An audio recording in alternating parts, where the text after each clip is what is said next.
आगे बढ़ जाते हैं। भारत के खिलाफ एक बार फिर बड़ी आतंकी साजिश के संकेत मिले हैं। खुफिया सूत्रों के मुताबिक पाकिस्तान से प्रतिबंधित आतंकी संगठन लश्कर तैयबा जैश ए मोहम्मद संयुक्त रूप से भारत में बड़े आतंकी हमलों की योजना बना रहे हैं। सूत्रों के मुताबिक लश्कर तैयबा के शीर्ष नेतृत्व तलहा सईद, सैफुल्लाह कसूरी और अब्दुर रौफ हाल ही में पाकिस्तान के बहावलपुर में मौजूद थे।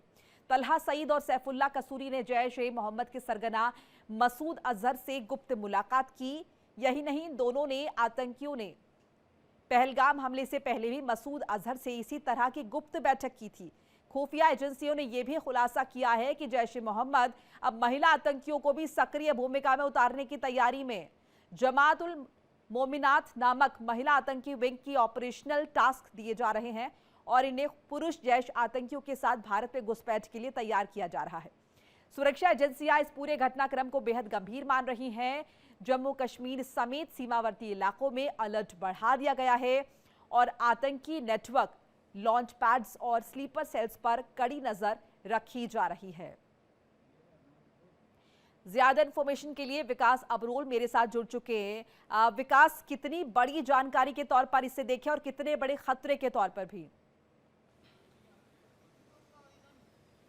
जी बिल्कुल, देखिए पहले काफ़ी समय से देखेंगे जब लश्कर हो गया, हिजब हो गया, जैश हो गया, अलग अलग तरह से मॉडस ऑपरेंडी अपनाते थे और इनके सबके सरगना अलग अलग थे और अलग अलग तरह से इन्फिल्ट्रेशन करके अपने अपने मंसूबों को यहाँ पर अंजाम देते थे। हालांकि जिसे ज़्यादातर सुरक्षा बलों द्वारा जो है वो ख़त्म कर दिया जाता था, लेकिन अब ये अपनी मॉडस ऑपरेंडी पूरी चेंज कर रहे हैं, क्योंकि भारत ने जिस तरह से ऑपरेशन सिंदूर करने के बाद इनके ठिकानों पर हमले किए और उनके कई आला नेता मारे गए हैं। ऐसे में इनके नेतृत्व में कमी आई है, जिसको देखते हुए अब ये संगठन एक साथ हो गए हैं, जिसकी जीती जाती मिसाल अभी देखने को मिल रही है कि आप देखिए लश्कर और जैश जो अब एक साथ मिलकर काम करने की कोशिश कर रहे हैं, क्योंकि अब इनको लग रहा है कि अकेले अकेले काम करेंगे तो भारतीय सुरक्षा बलों का मुकाबला नहीं कर पाएंगे। अब ये लगातार कोशिश कर रहे हैं कि एक साथ काम करें। सूत्रों के हवाले से पीछे खबर ऐसी भी आई थी कि अब ये लॉन्च पैड जो है वो भी एक ही लॉन्च पैड से ये लोग इकट्ठे वहीं से इन्फिल्ट्रेशन करते हैं, जबकि पहले इनके लॉन्च पैड भी अलग थे।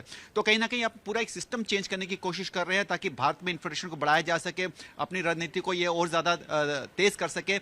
लेकिन फिलहाल जिस तरह से सुरक्षा व्यवस्था हमारे भारत की है और एलओसी और इंटरनेशनल बॉर्डर में जिस तरह से तारबंदी की गई है, फेंस पूरी लगाई गई है, हाईटेक इक्विपमेंट्स लगाए गए हैं, उसके बाद इनके लिए बहुत मुश्किल है इस तरह से घुसपैठ करना। लेकिन जिस तरह से अब ये एक महिला विंग भी तैयार कर रहे हैं, जिसे जमात मोमिनात नाम दिया गया है, ये चाह रहे हैं कि उसकी भी घुसपैठ भारतीय सीमा में कराई जा सके और उनके द्वारा भी आतंक मचाने की कोशिश की जा सके। लेकिन अभी फिलहाल जिस तरह से सुरक्षा चल रही है, हालांकि इस समय कोहरा बहुत ज्यादा है, ठंड बहुत ज्यादा है, ऐसे में कई बार इनकी तरफ से कोशिश की जा रही है घुसपैठ करने की, जिसको लगातार नाकाम किया जा रहा है। लेकिन कहीं ना कहीं अब यह साफ साफ दिख रहा है कि पाकिस्तान जो लगातार इतने सालों से, पिछले 90 के दशक से लगातार कोशिश कर रहा था भारत में जिस तरह से वो दाखिल होता था या जिस तरह से वो यहाँ पे हमले करवाता था जी, उसमें कहीं ना कहीं चेंज आई है। और देखिए सबसे बड़ी खास बात है कि इनके जो आला नेता है, जो बड़ा नेतृत्व है, वो मिलकर मीटिंग कर रहा है। तो कहीं ना कहीं ये खलबली है, घबराहट उधर भी देखने को मिल रही है, बौखलाहट उधर भी देखने को मिल रही है। लेकिन हमारी सुरक्षा जो है पूरी तरह से, सुरक्षा तंत्र पूरी तरह से मजबूत है। ये चाहे जितनी मर्जी कोशिश कर ले, चाहे 3, 4, 5 जितने भी आतंकवादी ग्रुप इकट्ठे हो जाए, भारत का ये कुछ भी बिगाड़ नहीं निश्चित तौर पर। विकास, लेकिन देखिए पाकिस्तान की जमीन को एक बार फिर से इस्तेमाल किया जा रहा है। वो पाकिस्तान जो लगातार ये कह रहा है कि हमारी जमीन पर आतंकवाद नहीं है, वहां से एक बार फिर से वही सब किया जा रहा है। ऑपरेशन सिंदूर ये कहने के बाद भी कि ऑपरेशन सिंदूर अभी खत्म नहीं हुआ है, ये जारी है लगातार। और जब जब इस तरह की वारदातें या फिर यूं कहे कि इस तरह की हिमाकत होगी, उसका माकूल जवाब दिया जाएगा। जी बिल्कुल, देखिए अगर आप देखेंगे तो जरूर पाकिस्तान बैठ के इस तरह की हरकतें जरूर कर रहे हैं, लेकिन ये कुछ कर नहीं पा रहे, क्योंकि ये भी जानते हैं कि ऑपरेशन सिंदूर के बाद अगर कोई भी ये हरकत करेंगे, जिस तरह से अभी ऑपरेशन सिंदूर हुआ था, तो इनको एक बार वापस ऑपरेशन सिंदूर जो अभी पॉज मोड पे है, जिसको अभी थोड़ी देर के लिए स्थगित किया गया, वो फिर से शुरू होगा। आप देखेंगे जब से ऑपरेशन सिंदूर हुआ है, उसके बाद आतंकवादी जो ग्रुप्स हैं वो अपने अपने ठिकानों में जाके छुप गए हैं, अपने अपने हाइडआउट्स में जाके छुप गए हैं, बाहर नहीं आ रहे हैं, क्योंकि वो जानते हैं बाहर निकलेंगे तो मारे जाएंगे।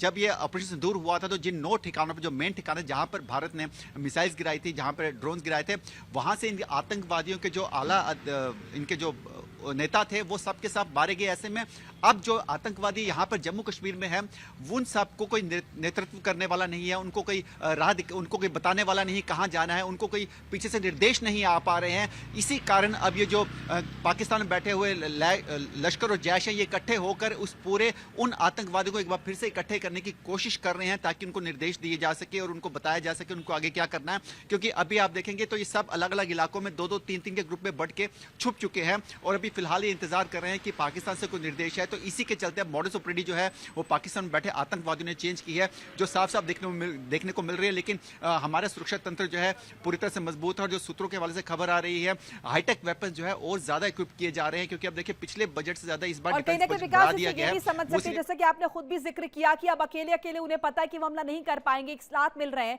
यानी कि कहीं ना कहीं उनकी रीढ़ की हड्डी अब टूट चुकी है और जहां पर हिंदुस्तान ने जिस तरीके से हमला किया उसका ये बड़ा असर है। बहुत बहुत शुक्रिया विकास आपका तमाम जानकारी बातचीत के लिए।